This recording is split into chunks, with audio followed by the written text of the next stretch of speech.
Iya. Iya, Pak Kiai. Oke, coba kira-kira gimana Saudara Nurudin membuat sebuah perbedaan antara mengolok-olok dari sisi Hames dan juga Lams itu sendiri. Kalau lams itu lebih lebih apa namanya mendalam Pak Kiai, lebih kepada martabat. Seperti contoh membuka aib. Kemudian kalau yang Surya tadi lebih kepada tindakan mentertawakan. Kemudian yang humas humas itu lebih kepada apa istilahnya ya? Ya, hampir sama sebenarnya. Kalau Nah, iya. secara maknawi hampir sama, tak bisa dibedakan. Nah, Mengumpul itu saudara bisa menemukan eh, contoh-contoh di Pak Kiai. media sosial itu gimana bentuk lams dan hums itu sendiri. Kalau lams itu kan gini ya, lams itu bentuknya tidak kelihatan tapi dalam. Saya seperti gini nih kepada saudara Nuruddin. Nuruddin itu seseorang yang apa namanya melakukan sesuatu itu ini bentuk lams ya, bentuk lams itu dalam dia. Eh, dalam bentuk apa namanya contoh contoh saja eh, misalnya contoh ada penggebrakan meja di dalam sebuah ruangan. Itu tidak merujuk kepada saudara Nurudin, tapi saudara Nurudin itu menjadi fokus utamanya. Nah, itu disebut dengan lams secara langsung dia. Itu lebih menyakitkan sebetulnya ketimbang disebut di sebuah forum itu halnya disebut dengan humaza itu penyebutan, tapi kalau lams itu dari sisi ketidaktampakannya. Ya. Nah, ini kan Betul. novelty di media sosial yang saudara dapatkan dari lams itu gimana? Apa ada nggak bentuk-bentuknya yang saudara sudah temukan di analisis dari item-item itu? Karena di sini belum muncul Contoh-contohnya Pak apa Kiai. namanya justru novelty-novelty dari diksi-diksi Qurani yang saudara tampilkan. Hanya sekedar penjabaran ini adalah lams, ini adalah sukhriyah dan seterusnya. Ya, itu apa namanya apa penyebutan-penyebutan ulang yang mungkin sudah ada penelitian-penelitian terdahulu terkait dengan cybercrime ini. Nah, namun kan harus ada pembeda antara mereka dengan saudara dalam penelitian ini, ya kan? Terkait dengan head speed tadi gitu.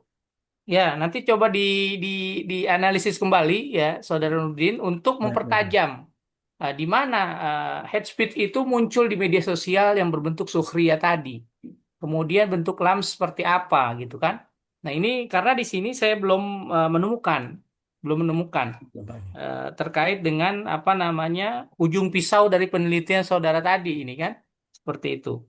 Kemudian yang kedua terkait dengan terkait dengan penulisan, ini sebetulnya halaman juga berubah halaman-halamannya. Halaman 80 misalnya terkait dengan ini padahal bukan gitu kan. Kayaknya ada yang sudah dihilangkan tapi tidak dirubah lagi nih halaman di apa namanya daftar isi. Ya. Kebetulan kebetulan di apa sempat berubah judulnya Pak Kiai dari Oh sampai gitu. situ. Iya, karena ini berubah-berubah saya lihat di halamannya nggak Kem- sesuai. Kemarin ngejar waktu pendaftaran Pak Oh, Kiai. iya, ini kejar-kejaran ya. Kan. Mohon Terus izin yang mudah-mudahan kedua nih bisa mohon bisa maaf, lanjutin mohon maaf. Ya, lanjut yang langsung kedua S3 IP Pak ini Kiai. terkait dengan copy paste. Copy paste ini seandainya Saudara Nurdin pakai copy paste, terutama banyak di bab-bab awal. Ini kan banyak kerenggangan-kerenggangan kalimat. Betul Itu Pak kan Kiai. adalah bentuk-bentuk copy paste itu yang tidak di apa namanya tidak diperbaiki ya. Nah ini tolong nanti diamati dengan dalam karena banyak sekali setiap kalimat itu renggang-renggang ya. Iya Pak Kiai. Ya, ini dibacanya juga nggak enak, Saudara Nurdin ya. Dibacanya apa nggak enak jauh-jauh gitu. Kita Baik baik pusing Kiai. bacanya. Jadi apa? Tolong diperbaiki kembali terkait dengan misalnya di halaman 53 tentang hasut, tentang menghasut itu kan luar biasa, jauh-jauh tuh jarak-jaraknya tuh, ya. Jadi hal-hal seperti ini tolong di apa namanya diamati lagi lebih dalam terkait dengan itu. Kemudian terkait dengan transliterasi tadi sudah disampaikan bahkan di apa namanya di chat itu bagaimana kata-kata asing dan seterusnya yang harus dirubah ya dan seterusnya di halaman 38 banyak sekali di sana. terkait dengan itu. Jadi mohon diperhatikan juga. Kemudian juga, ini saya bingung nih ada Habib Hussein. Ini ujuk-ujuk langsung ada Habib Hussein 98 halaman 98. Ini apa maksudnya? Habib Hussein mengatakan gini gini gini. Apa maksudnya ini? Saya juga bingung ini. Terkait dengan apa namanya Al-Humazah tadi, misal di halaman, coba lihat di halaman 98. Saudara langsung mengatakan Habib Hussein menjabarkan tentang ayat pertama ini. Maksudnya apa ini maksudnya gitu? Eh, Husin Hah? Ja'far Pak. Hah? Karena kan beliau apa namanya pegiat media sosial. Ya, ya maksudnya Ada ada pendahuluan awal lah ketika ada saudara kata yang ini hilang Pak sebutnya Kiai, ada Habib kata Hussein hilang Pak Kiai. mengatakan ini. Saya bingung Habib Hussein siapa di sini ya kan? Apa Husin saudaranya Ja'far Pak Ustadz Kiai. Sukron atau siapa gitu? Saya lagi cari-cari nggak ketemu. Ya, jadi Husin tolong Ja'far Pak. diperhatikan ya. Kemudian kata-kata lams, kata humus, ya halaman 99 itu harusnya dicetak miring ya kan, dan seterusnya. Itu banyak Saudara Nurdin ya terkait dengan itu. Kemudian ada di halaman 141 ya, di awal kalimat harus dengan huruf besar, itu tidak dengan huruf besar. Kemudian saya menemukan lagi di sini halaman 122. Sudah bisa lihat halaman 122. Baik Itu Pak Kiai. ada langsung nomor 2. Saya bingung nomor satunya ada nggak? Nomor satunya. Halaman 122. Baik. Nomor satunya di mana ya?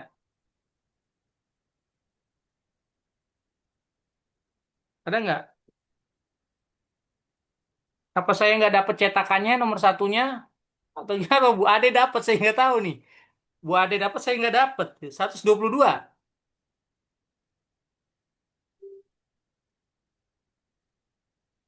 Nomor satunya hilang Pak Kiai. Kok nomor satunya hilang? Ya makanya nanti coba dicek lagi. Saya bingung nih, Toto langsung namimah nomor 2, pengertian namimah. Ya kan? Coba nanti dicarikan lagi.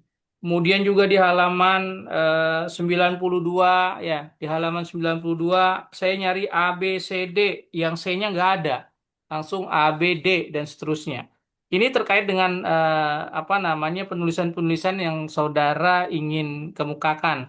Kemudian ya sudah otomatis di penutup ini karena di rumusan masalahnya apa namanya dengan rumusan masalah itu jauh jauh berbeda di penutupan di sini di apa di bab 5. Nanti ini jadi sebuah catatan juga ya Saudara Nurdin ya terkait dengan penulisan ini. Saya rasa ini memang karena apa namanya dikejar-kejar apa namanya Ustadz Sukron ya disuruh selesai. Saya rasa jadi apa namanya lari ini sepertinya ya.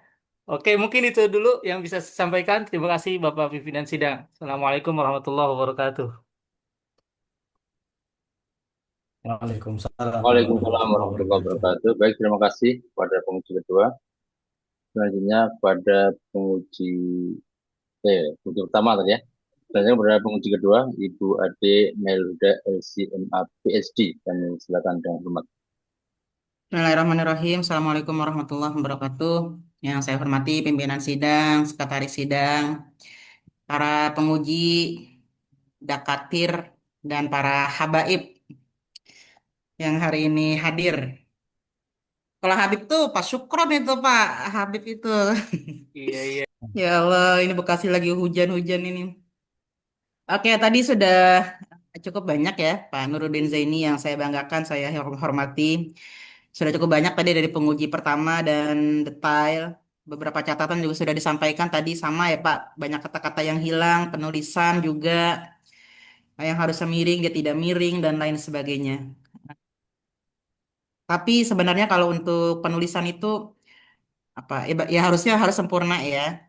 Di sini mungkin saya ingin meng-highlight sedikit terkait dengan metode metode penulisannya.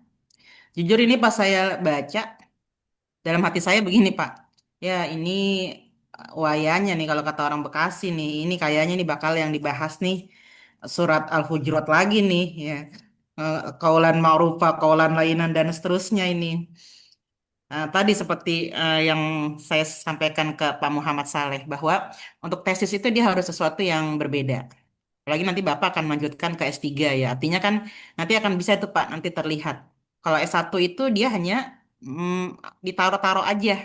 Kalau S2 kan berarti harus sudah ada analisanya yang membedakan dengan S1. Nah, yang membedakan tesis Bapak dengan yang tadi saya katakan cuma narok-narok aja, apa nih Pak? Apa kira-kira novelty yang Bapak jagokan untuk tesis Bapak ini? Baik, terima kasih Bu Haja. Eh, Salah satu yang membedakan dari skripsi ya, tentunya tesis ini lebih terperinci head speech-nya itu saja dari metodologi yang tafsir dari beberapa mufasir yang kami cantumkan dalam penelitian ini. Artinya definisi atau corak dari ragam head speech itu ternyata di Al-Quran pun begitu luas gitu. Dari dari yang sebelumnya kita tahu hanya sekedar mengolok-ngolok, tapi ternyata lebih daripada itu ada tanabus, ada buhtan gitu, buhtanan mubina, ada juga istihza dan lain sebagainya. Artinya mengolok-ngolok itu head speech itu ujaran kebencian tidak melulu kepada ke manusia, tapi juga kepada Tuhan, kepada Allah, kepada Rasulullah gitu. Nah, salah satunya di di apa di istihza itu yang mungkin salah satu novelty yang membedakan dari S1 lah sebenarnya yang ditawarkan dalam penelitian ini Bu Haja. Oke, sebenarnya ini Pak, kalau di bab 2-nya itu pengertian head speech-nya dengan pengertian mayantaranya itu diulas lebih detail dan lebih ya bisa lebih detail, lebih banyak kemudian didetailkan atau justru mungkin lebih spesifik sebenarnya akan ketemu yang lainnya.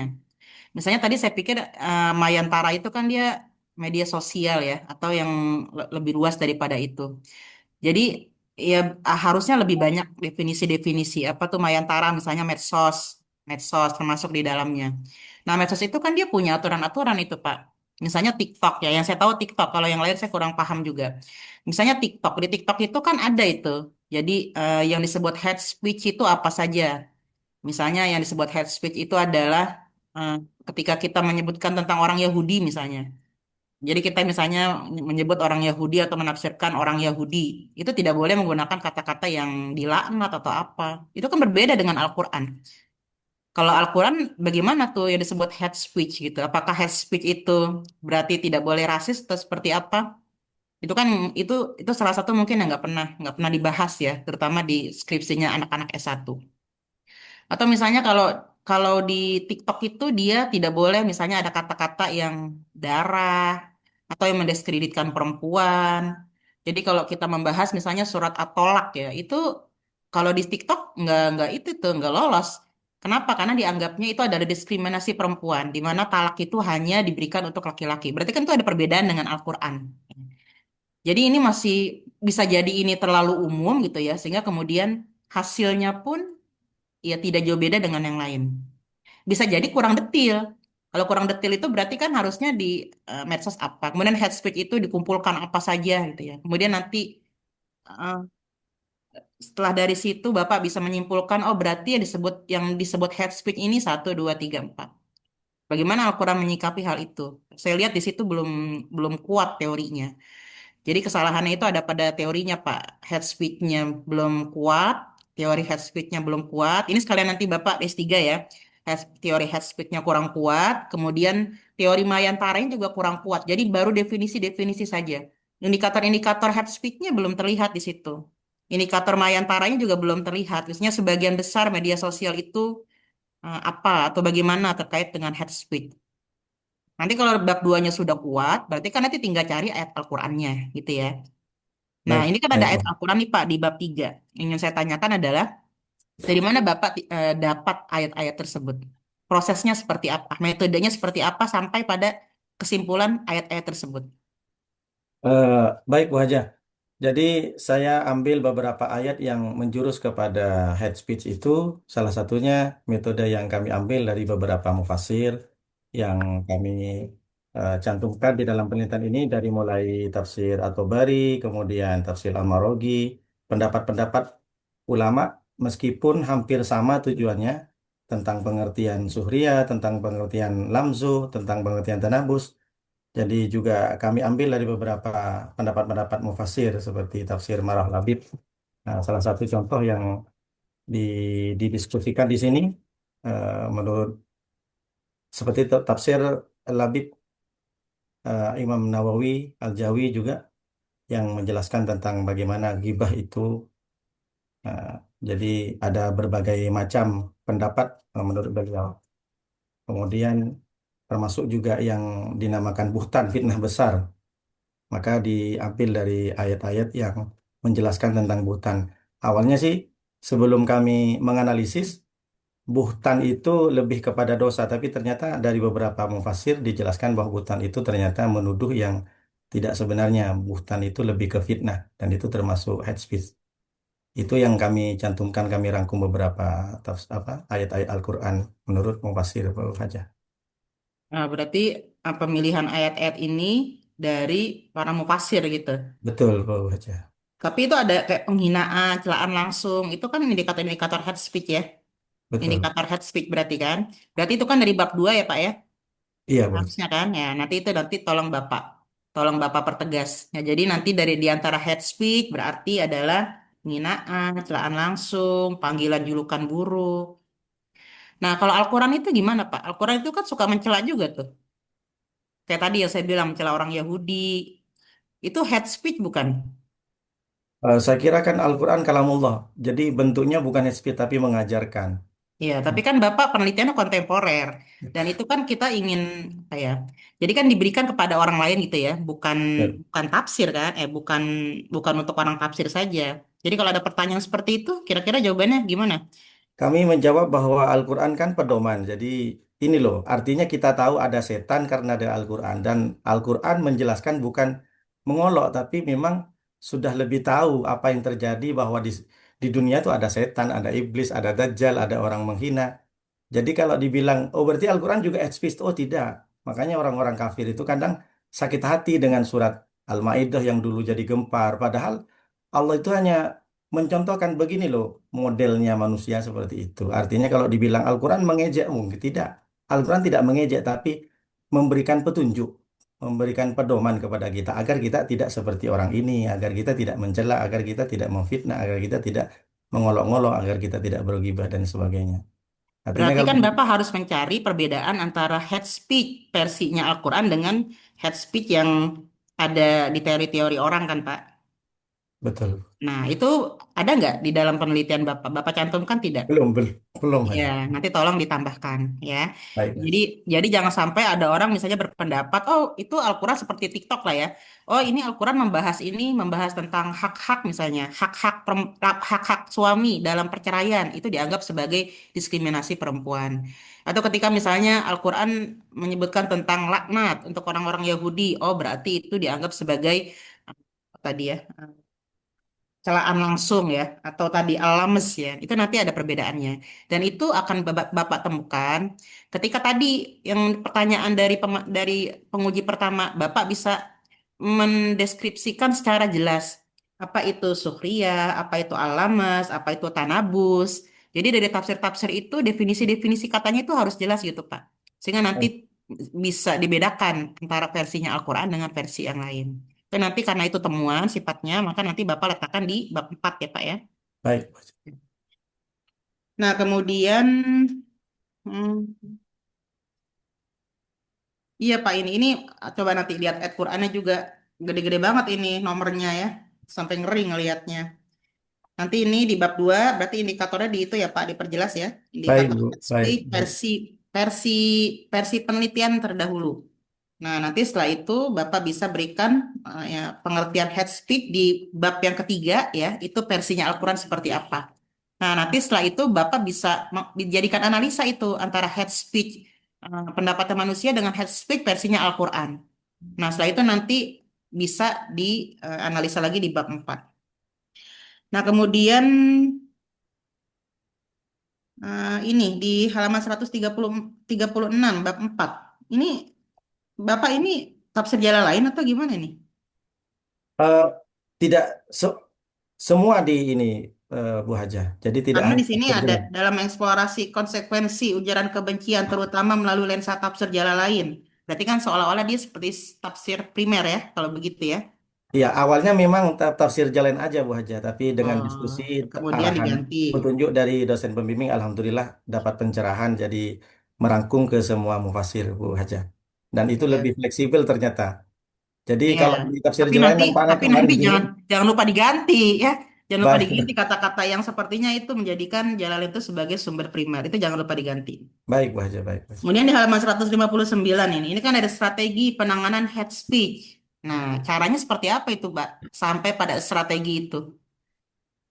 Salah satu penanganannya Bu, dalam penanganan hate speech ini yaitu tentu kita tidak hanya sekedar menganalisis tapi ada solusi bagaimana cara Ya, eh, untuk sampai pada solusi itu gimana caranya?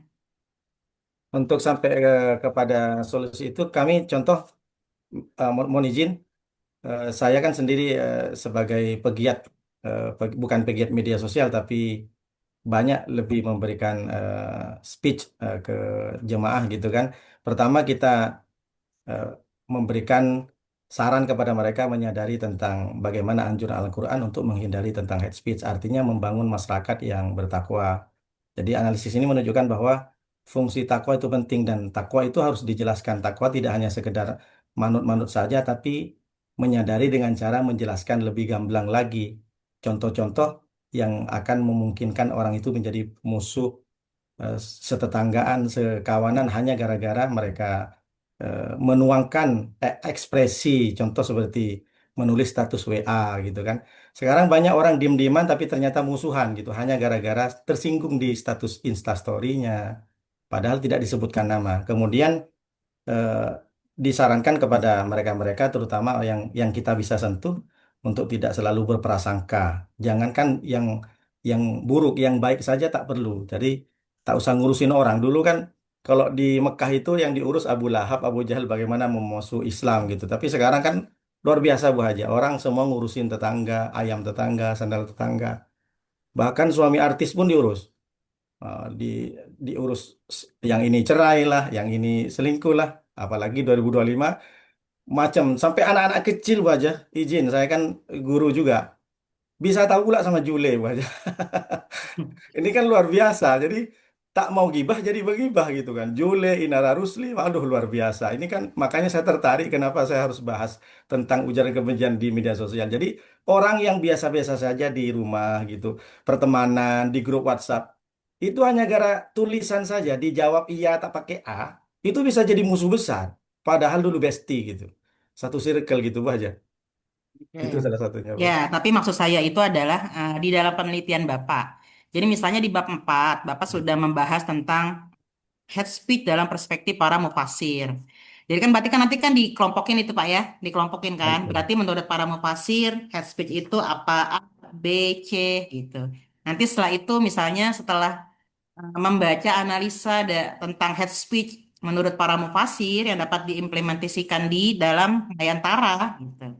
Maka kemudian kami temukan misalnya ada beberapa strategi untuk menanggulangi itu. Apakah strategi itu Bapak dapatkan dari tafsir ataukah strategi itu Bapak dapatkan dari analisis kesimpulan analisis Bapak? Maksud saya seperti itu. Oh, baik, Bu Haji. Dia tidak boleh sesuatu yang terpisah, Pak, dengan penelitian yang sebelumnya. Jadi kalau di penelitian sebelumnya sudah dibahas tentang dampak head speech di Mayantara, itu kan ada tafsir-tafsir tuh ya. Nanti Bapak lihat dalam tafsir itu. Berarti ini kalau disimpulkan seperti apa? Nanti solusinya seperti apa? Solusinya pun tidak boleh hasil berbengong-bengong gitu ya, atau hasil menurut kita. Tapi harus ada cara-caranya. Pendekatan yang digunakan untuk sampai pada solusi tadi itu seperti apa? Nah, itu nanti Bapak bisa tanyakan ke pembimbing Bapak ya, Pak Syukron. Beliau ini Pak senior ya, dan Habib juga ya Pak Syukron ya. Suka nggak dengar. Oke baik. Itu saja mungkin dari saya. Nanti Pak catatan-catatan tadi penguji satu yang perbaikan-perbaikan ya. Nanti dilihat lagi. Itu masih banyak banyak kesalahan-kesalahan tulisan ya. Baik, Diperbaiki kembali. baik, Bu Haji. Baik, saya kembalikan ke pimpinan sidang. Terima kasih. Terima kasih, Bu Haji. Terima kasih pada penguji kedua. Selanjutnya kami silakan dengan hormat kepada penguji 3 merangkap pembimbing Bapak Dr. Ahmad Syukron. Waktunya 5 menit saja ya, Pak Syukron ya. Siap. Baik, terima kasih. Assalamualaikum warahmatullahi wabarakatuh. Waalaikumsalam Pimpinan warahmatullahi. sidang, segenap dewan penguji, segenap dewan pembimbing, serta peserta para staf yang senantiasa setia melayani, dan juga Ustadz Nuruddin ya. Nah ini Baik, Kiai. tadi sudah banyak sekali disampaikan tentang perbaikan-perbaikan yang harus dilakukan, karena memang ya terus terang saja eh, ini masih banyak kekurangan ya, banyak sekali kekurangan baik secara teknis maupun secara substansi, karena memang ya tadi mungkin ini kan 2024 ya, 2024 ke 2000 ini baru berapa semester ya? 1,5 semester ya? 1,5 tahun gitu ya.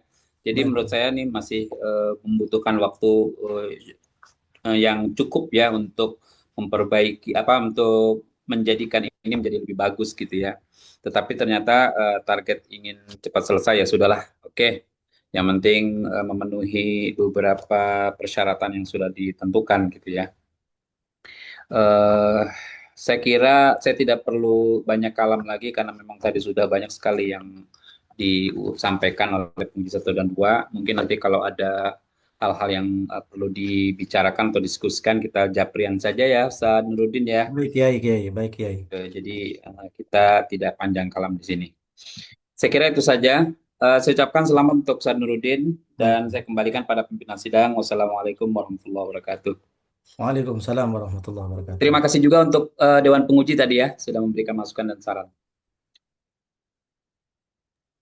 Baik, terima kasih pada penguji tiga merangkap pembimbing. Dan demikian seluruh penguji sudah mengajukan pertanyaan, konfirmasi, dan juga masukan untuk tesis saudara Nuruddin Zaini. Silakan dicermati kembali, dicatat ya, Baik. untuk revisi tesis sesuai dengan saran para penguji. Baik, selanjutnya atau sebelum kami akhiri sesi saudara Nuruddin Zaini, kami berikan waktu saudara untuk menyampaikan ucapan terima kasih. Silakan. Baik, terima kasih Pak Dokter, Pak Kiai. Bismillahirrahmanirrahim. Sedikit closing statement bahwa penelitian ini menegaskan bahwa nilai-nilai Al-Quran melalui pendekatan tafsir tematik memberikan landasan etis dan normatif yang kokoh dalam merespon fenomena hate speech di dunia maya. Prinsip-prinsip Al-Qurani seperti akhlak dalam berkomunikasi, keadilan, kehormatan, martabat manusia serta tanggung jawab berbahasa menjadi pedoman fundamental dalam membangun etika digital yang beradab. Dengan menjadikan nilai-nilai tersebut sebagai pijakan Al-Quran tidak hanya dipahami secara tekstual, tapi juga kontekstual. Dan kedua kali saya ucapkan banyak terima kasih saya mendapat guru-guru yang baik, guru-guru yang hebat tentang Al-Quran tentunya karena background dari awal saya bahasa Inggris cuma sempat mondok saja. Pak Kiai Syafi'i, Pak Kiai Azizan luar biasa menjadi guru kami terutama mobil khusus Pak Kiai Sukron, Ibu Ade yang sudah membersamai kami akan cerita ke kawan-kawan di Batam untuk bisa masuk ke IKI semua, termasuk nanti yang S3 saya ajak. Mudah-mudahan IKI hadir tidak hanya untuk di kalangan Jakarta, tapi di Batam dikenal. Kami 3 orang Pak Kiai yang dari Batam. Jadi masih banyak yang tak tahu tentang IKI. Kami hadir karena kebetulan kami juga ada yayasan, kami juga termasuk di Persatuan Mobile Batam. Kami akan bercerita bahwa bagaimana nanti Batam minimal 30% ustadz-ustadznya kuliah S3 di IKI.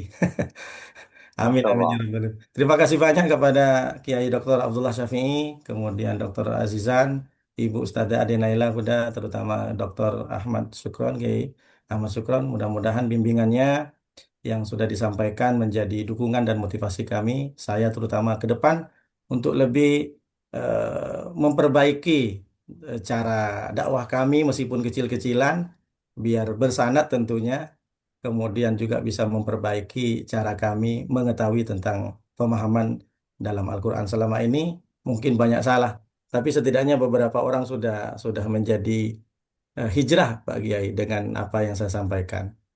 Eh, Kami sangat terbuka sekali apabila tim penguji, Pak Kiai, guru-guru kami di IKI datang ke Batam dengan setia untuk melayani, bisa diajak jalan-jalan. Izin karena mungkin baru kali ini ya dari Batam Pak Kiai. Jadi ada kami bertiga yang sudah sidang tesis ini, ada 2 orang, yang satunya masih sibuk jadi pembimbing umroh. Kami ini di Batam banyak potensi Pak Kiai. Jadi selain ustadz, guru, pembimbing umroh, lain sebagainya. Mudah-mudahan bisa berjumpa nanti ke Batam. Tinggal kontak Nuruddin. Allah. Ada official sudah di TikTok, sudah jutaan yang nonton video saya ketika bimbing umroh Nuruddin Zaini, kemudian Instagram, Masya Facebook. Allah. Kami sangat terbuka Kiai. Dari dulu tidak pernah berubah, nomor HP pun tak pernah berubah selama 20 tahun. Jadi laki-laki setia itu tidak pernah berubah. Ganti nomor HP-nya katanya Pak. Izin terima kasih sekali banyak. Jazakumullah khairan. Mudah-mudahan sehat panjang umur sama guru-guru kami. Kiai Sukron, Kiai Abdullah Syafi'i, Kiai Azizan, dan Ibu Hajah Ade Nailul Huda. Terima kasih. Hadanallah ilaikum la tariqil mustaqim. Assalamualaikum warahmatullahi wabarakatuh. Waalaikumsalam warahmatullahi wabarakatuh. Baik, eh, selamat ya Saudara Nuruddin Zaini. Eh,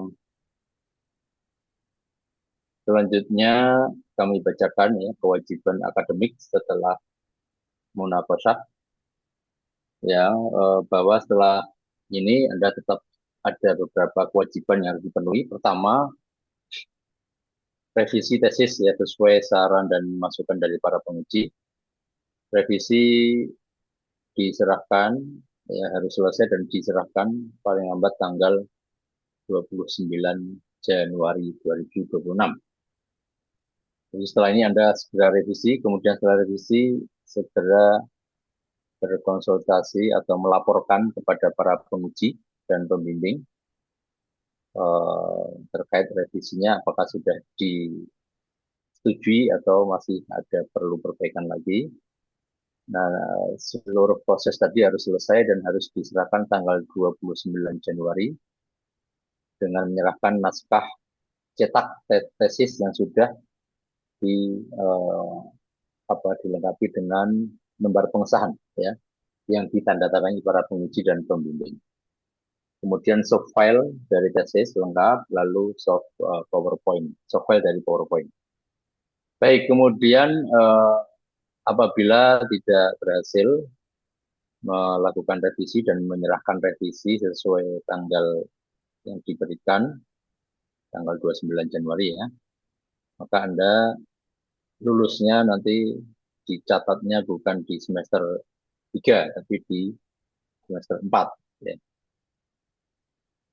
Dan baru akan dikukuhkan pada yudisium yang dilaksanakan pada bulan Agustus 2026.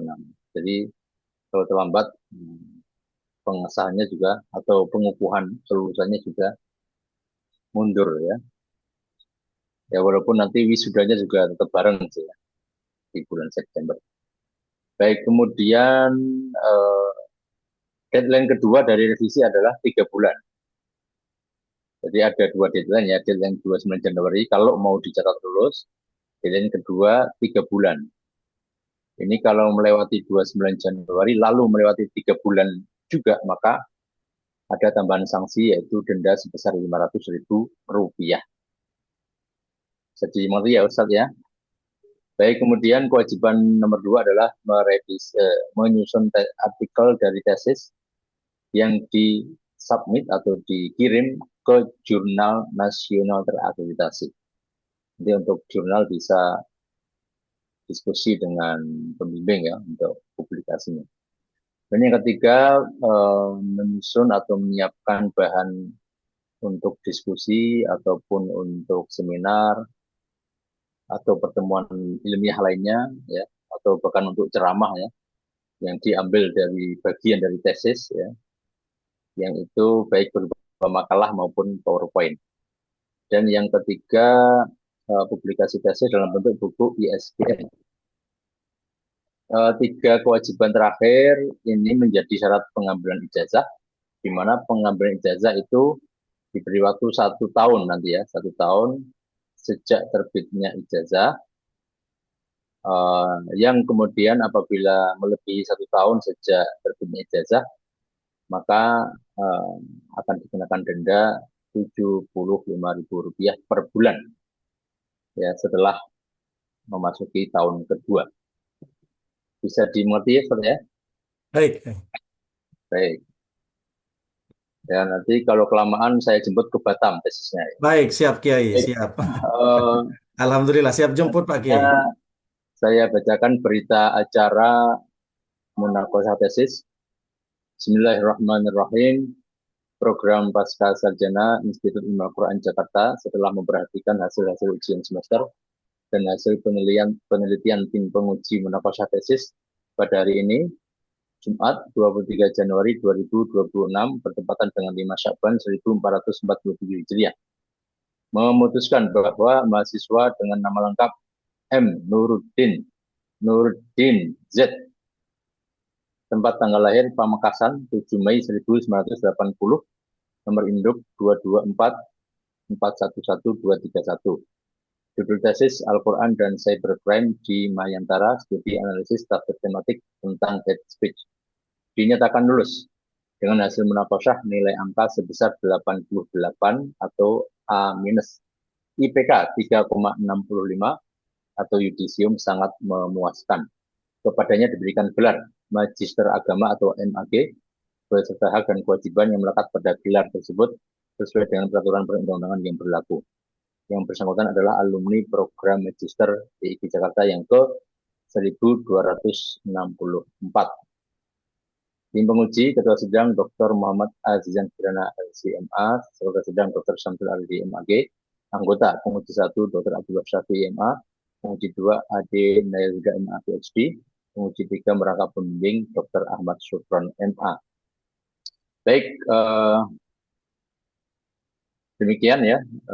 Sekali lagi selamat Saudara Nuruddin, dan sesi untuk Saudara Nuruddin sudah selesai. Sebelum kami akhiri, kami sampaikan kembali ucapan terima kasih kepada pembimbing yang telah memberikan bimbingan akademik dan kepada para penguji yang telah memberikan masukan-masukan untuk revisi dan perbaikan tesis, serta kepada para staf akademik Pasca Sarjana IKI Jakarta yang telah memberikan pelayanan akademik dalam rangka penyelesaian studi mahasiswa Pasca Sarjana IIKI Jakarta. Mari kita akhiri sesi dan juga sekaligus rangkaian sidang munaqasyah tesis pada program studi Magister Ilmu Al-Quran dan Tafsir program Pasca Sarjana Institut Ilmu Al-Quran Jakarta dengan membaca hamdalah. Alhamdulillah. Alhamdulillahirabbil alamin.